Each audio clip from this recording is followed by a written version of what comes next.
Sebagai pembuka kita akan menyanyikan lagu Indonesia Raya dan himne Indonesia tanah airku, tanah tumpah darahku. Di sanalah aku berdiri, jadi pandu ibuku.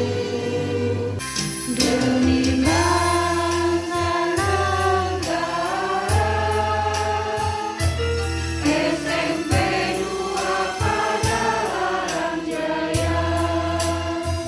bisa dipertemukan kembali di ruangan ini untuk mengikuti acara sosialisasi proyek penguatan pelajar Pancasila. Mungkin ada yang bertanya, bukan sekolah implementasi IKM, tapi kok kita harus ada pembahasan tentang proyek penguatan pelajar Pancasila?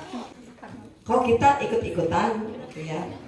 Tetapi karena direncanakan seluruh sekolah di Indonesia tahun 2024 itu menggunakan kurikulum merdeka, jadi tidak ada salahnya jauh-jauh hari kita mempersiapkan diri, minimal tahu dulu ya. Bismillahirrahmanirrahim. Assalamualaikum warahmatullahi wabarakatuh. Alhamdulillahirabbil alamin wa bihi nasta'in ala umuri dunya wa din wa ala alihi wa ashabihi ajmain wa ba'du.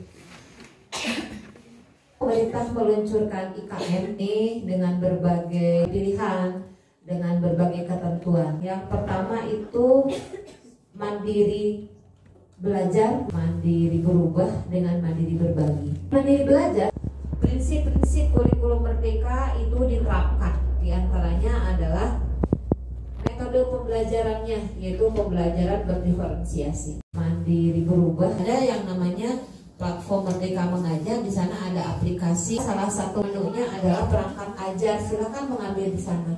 Atau dari contoh yang sudah ada, misalkan di kabupaten kotanya sudah ada sekolah penggerak, silakan mengambil dari sana. P5 ini mengambil jamnya dari semua mapel diambil 1 jam. Misalkan bahasa Indonesia itu, nah berarti ngajar di kelasnya hanya 5 jam. CP ini harus diuraikan semua utuh. Kelas 7, 8, 9. Jadi sudah direncanakan. Ini untuk kelas 7, ini untuk kelas 8, untuk kelas 9 gitu. Per kalimat gitu ya. Per kalimat itu diurainya. Dalam satu kalimat ada kontennya, ada kompetensinya. Yang kedua yang harus teman-teman pahami itu tentang assessment. Assessment itu macam-macam. Assessment diagnostik itu yang tidak biasa kita lakukan, kecuali Bu Emi mungkin yang sudah paham. Tapi teman-teman harus bisa gitu. Karena kalau Bu Eni mungkin tes diagnostik non kognitif, assessment diagnostik kognitifnya kan ada teman-teman semua di guru mapel. Itu harus bisa. Karena membuat assessment diagnostik kognitif ada aturan mainnya. 10 soal, 2 soal pada fasenya, 6 soal 1 tahun di bawah fasenya, semester 1-2. 2 soal lagi 2 tahun di bawah. Jadi teman-teman harus tahu pelajaran kelas 5, pelajaran kelas 6 di fase B. Harus tahu itu gitu ya, mau tidak mau itu. Assessment ini teman-teman sampai sekarang ini menjadi masalah yang panas, kalau dikatakan panas. KKN tidak ada. Bagaimana ya? Nah itu harus jadi rumusan teman-teman. Kemudian pengamatan itu semua harus ada gitu. Karena ya itu tidak ada KKN itu, kemudian pembelajarannya juga berdiferensiasi. Teman-teman kan pembelajaran tidak boleh menyamakan semua anak gitu ya. Tidak bisa menyamakan mengajar ikan dengan mengajar burung begitu. Ceramah itu boleh. Sebab ceramah itu memfasilitasi anak yang auditori gitu. Anak yang kinestetik mungkin dengan ceramah nggak jalan, bukan nggak jalan, sedikitlah yang diperoleh. Tapi yang anak auditori yang bisanya ceramah, yang bisa mendengarkan itu bagus. Kami sendiri pengetahuan tersebut, gitu ya. Sebagai proses penguatan karakter, sekaligus kesempatan untuk belajar dari lingkungan sekitar.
Yaitu yang pertama, menghasilkan gagasan yang orisinal. Yang kedua, menghasilkan karya dan tindakan yang orisinal.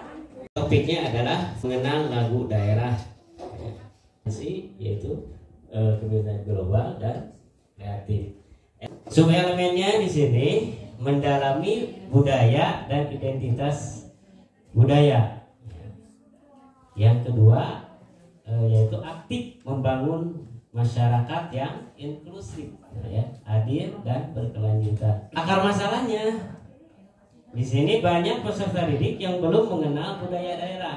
Rasa ria atau bahagia dalam mengekspresikan kemampuannya dalam menyanyikan lagu daerah. Aktivitas ininya mencari, mempelajari, memahami, mengkreasi, serta menampilkan lagu daerah. Kami kebagian tema tentang suara demokrasi. Topik yang diambil adalah pemilihan desain sablon kaos kelas.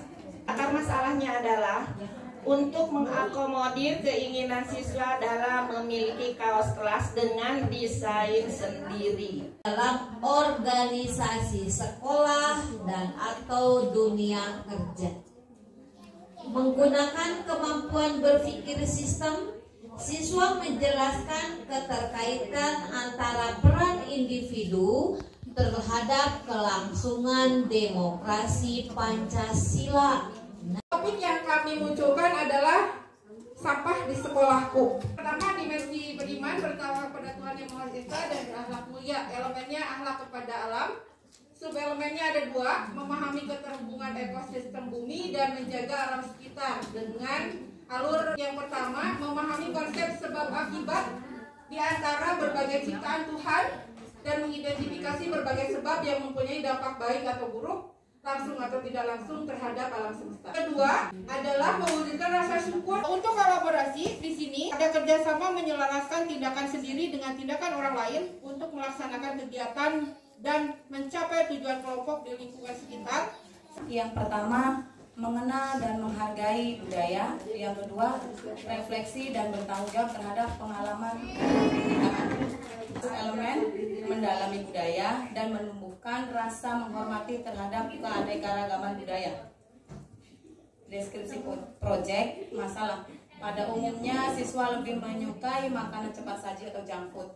Kompetensi yang akan dicapai mengenalkan makanan tradisional yang beragam dan bernutrisi. Contohnya anak-anak dianjurkan untuk membawa makanan yang diolah dari rumah.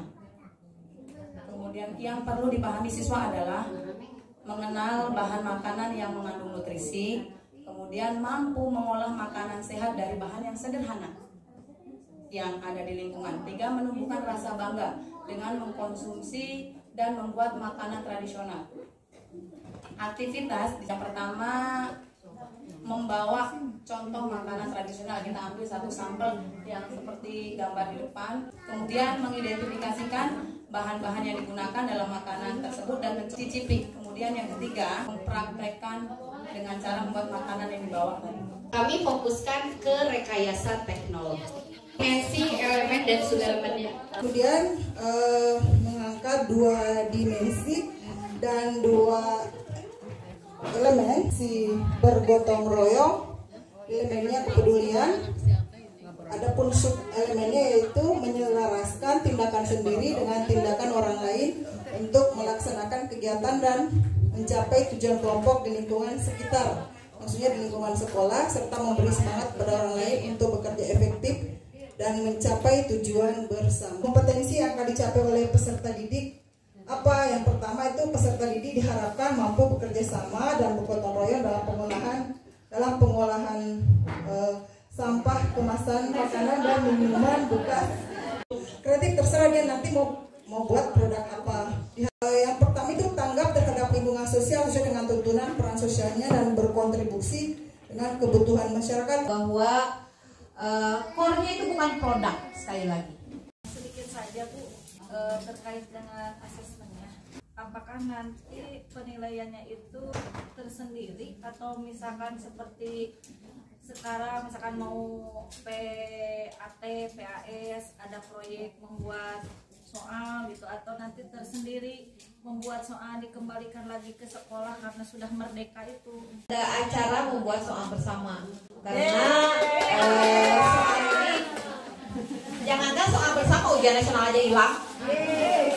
Ya kan, jadi memang kita tidak akan ada, karena sekali lagi saya tidak bisa ikut sama dengan yang lain. Contoh begini, IPA di guru saya itu semester 1 fisika unggul, semester 2 biologi aja unggul, sah kan, nggak jadi masalah, yang penting CP-nya tercapai. Yang lain kan belum tentu begitu.